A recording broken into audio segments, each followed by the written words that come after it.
جو بات تم نہیں جانتے مجھ سے نہ کہو، اور جو جانتے ہو اسے مستحق کو بتانے میں دریا نہ کرو۔ جاہل لوگوں سے کم ملو ورنہ تجھے بھی جاہل بنا دیں گے۔ دوست سے راز کی بات مت کہو، ہو سکتا ہے کل وہ تمہارا دشمن بن جائے۔ ہر قسم اور ہر طبقہ کے لوگوں کو پہچانو اور ان کے ساتھ مناسب برتاؤ کرو۔ دوستوں کا امتحان فائدہ اور نقصان دونوں حالتوں میں کرو۔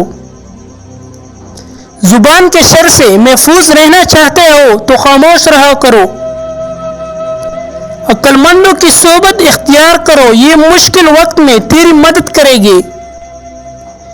کسی کو لوگوں کے سامنے شرمندہ مت کرو۔ جوانی میں ایسے کام کرو جو دین اور دنیا دونوں میں مفید ثابت ہو۔ اپنے سے بڑوں کے ساتھ مزاح اور خوش طبعی نہ کرو۔ جب گھر میں داخل ہو تو آنکھ اور زبان پر قابو رکھو۔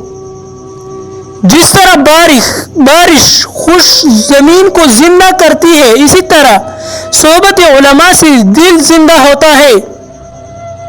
عورتوں اور بچوں سے راز کی باتیں مت کرو اور کسی چیز میں طمع اور لالچ نہ کرو۔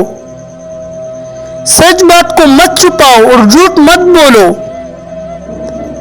کام نہ کرنا محتاجی لاتا ہے اور محتاجی دن کو تنگ، عقل کو ضعیف اور مرمت کو زائل کرتی ہے۔